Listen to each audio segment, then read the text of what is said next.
Special warm hug and welcome to the First Lady of the United States.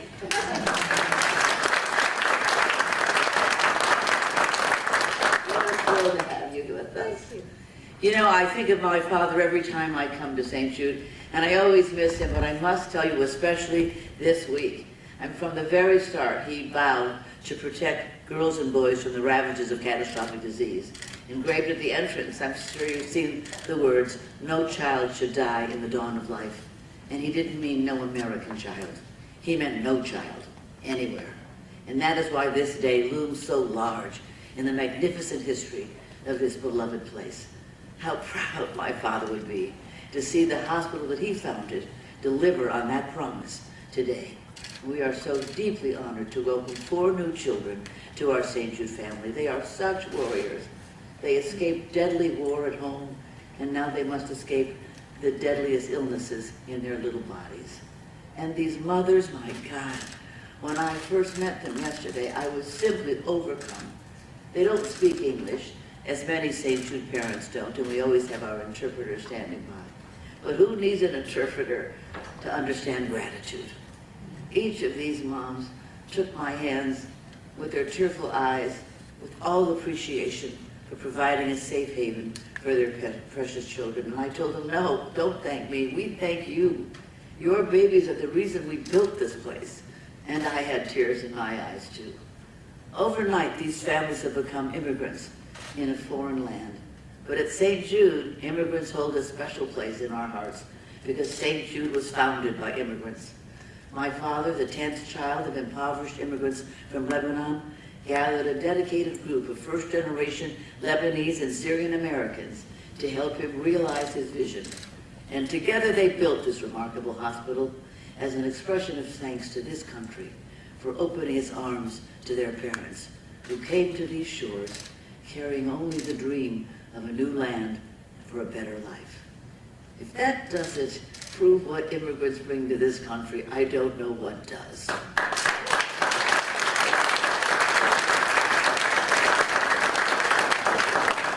So this is our story, this is our legacy, and today we celebrate, once again, our conviction that we are all a part of a global family, whether in these children's families in Ukraine, or my father's family from Lebanon, or our distinguished First Lady's roots in Italy. You know, Dr. Biden, my mom was Sicilian, just like your grandfather. Really? Yes. Oh, wow. And my father used to say that Sicilians are like Italians, but just a little more suspicious. This historic day would not have been possible without the astonishing efforts of St. Jude Global, our groundbreaking organization that has built an unprecedented network of partners in 61 countries across the globe, led by our brilliant Dr. Carlos Rodriguez Galindo. Dr. Carlos, are you here?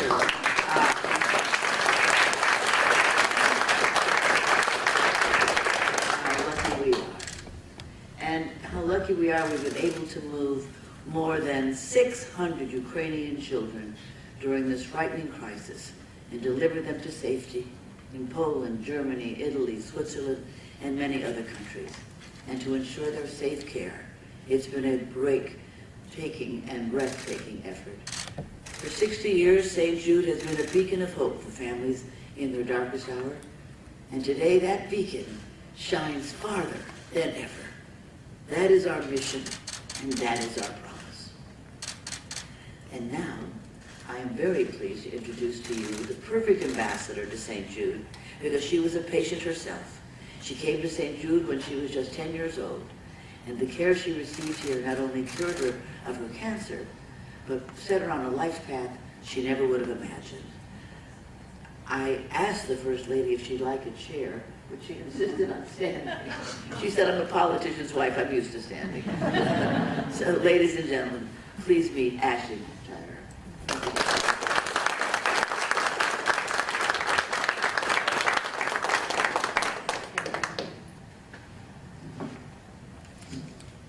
When the idea of a medical career first crossed my mind, it was a 10-year-old patient receiving treatment here at St. Jude for a bone tumor osteosarcoma.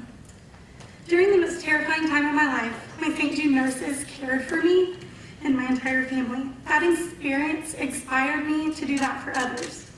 For the past 8 years, I've had the privilege of working at the hospital that saved my life. At St. Jude, we extend care to families from across the nation and around the world. Our aim is to bring them healing and hope in their darkest hours. Yet, in spite of our work, we know that cancer remains the leading cause of death by disease for children in the U.S. That's why we are thrilled to have First Lady Jill Biden here with us today to share information on the Cancer Moonshot Initiative. Please join me in welcoming Dr. Biden to our hospital.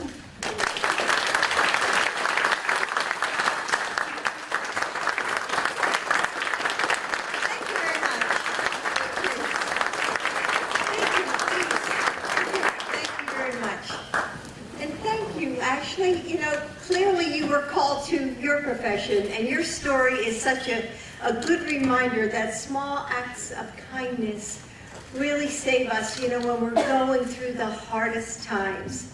And now you're paying the kindness forward with today's patients, so thank you for that. And it's wonderful to be back here in Tennessee, but especially here at St. Jude. I know that my husband has been here, but this is the first time that I'm here. And like most Americans, I've known the work of this world-known institution, but to see how special this place really is firsthand, it's simply breathtaking. And honestly, you all think of everything here, and your research is saving lives. And Marlo, thank you for welcoming all of us here today. It's my honor to stand with you and to celebrate your father's legacy. And I can remember, as a little girl, just watching your father on TV, and he was always up there, I can remember, talking about St. Jude's Hospital. I mean, it was just part of our childhood that we would see him so often on the television. And gosh, what a wonderful man he really was, You must be so proud of him.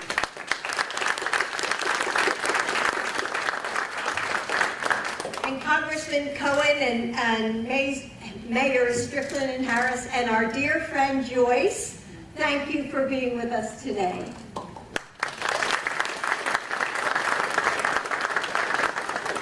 Before I begin my remarks, I just wanted to say that our hearts are with the families in New Orleans who have been hurt by the storms earlier this week. I'm sure you've all seen it on the television.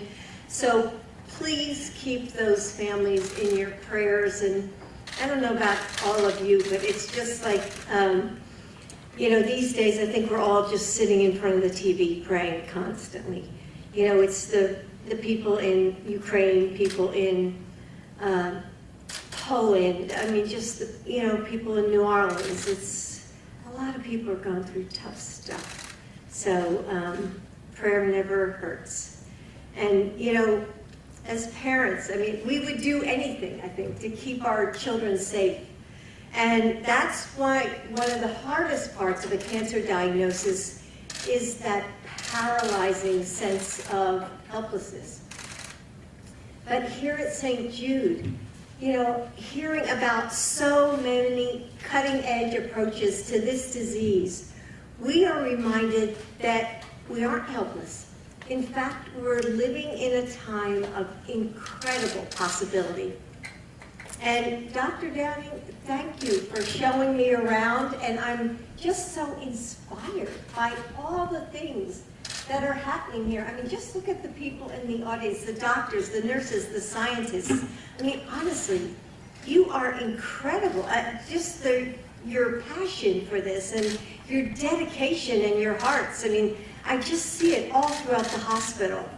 And we can end cancer as we know it.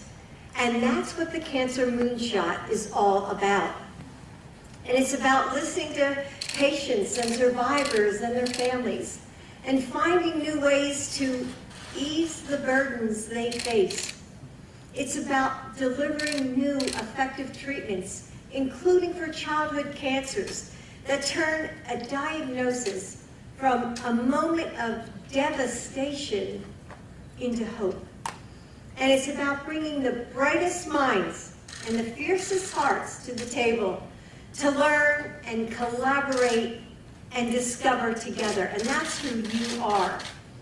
So St. Jude understands that. And you support the entire family throughout the process. And I just saw that when I was visiting with the families, and the little kids were there, you know, their moms were there, and they were talking about the journey here to the United States, and the kids were playing with Play-Doh, and they seemed comfortable, and they didn't seem sad. I mean, they were just like normal kids, like normal families, and you know, it was just, it's amazing. And Marlo, I mean, as you told me, you know, this is world-class care at no cost, and a tireless commitment to researching treatments and cures for childhood cancers. And you have saved countless young lives. You offer healing and hope, care and community, a place of refuge for those facing the worst. And like all of us, I mean, my God, my heart has ached watching the videos of Ukraine. The unthinkable bombing of a maternity ward. The theater, you know, the sheltering families turned to debris and dust. Parents weeping over their child's broken bones and their, you know, their bodies in the streets. The senselessness of it all is just staggering. And that's why my husband Joe is working night and day to bring the world together to support Ukraine with diplomacy and crippling sanctions against Russia. In fact, yesterday he attended a NATO summit to discuss the defense of our allies. And today, you might have seen it, I just actually spoke to him on my way here from the plane. He's in Poland, and he met with our troops and humanitarian partners, and seeing our efforts on the ground for himself, and learning more about, you know, what we and others can do to support the Ukrainian people. As part of our support, Joe announced yesterday that the U.S. will welcome up to 100,000 Ukrainians and others fleeing Russian aggression.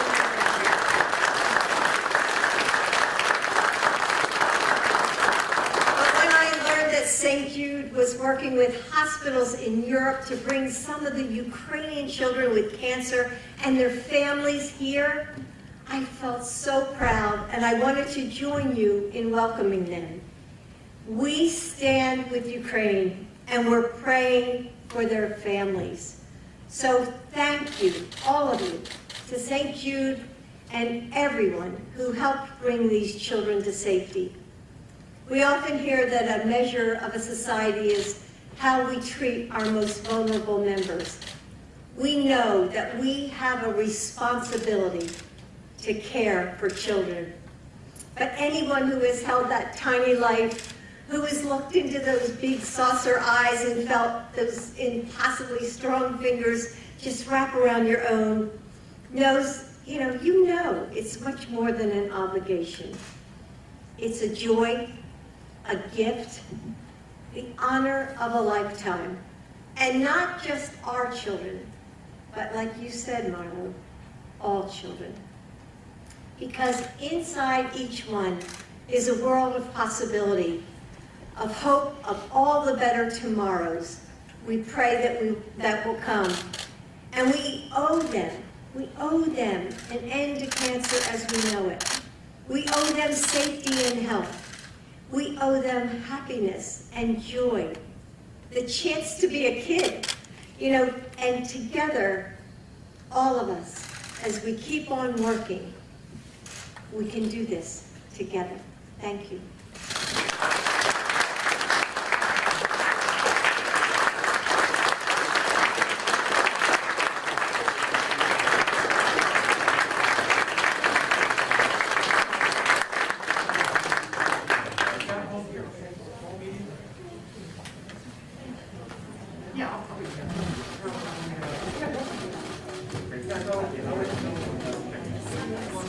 It was so Sarah Hall and Addie Marsh. Thank you.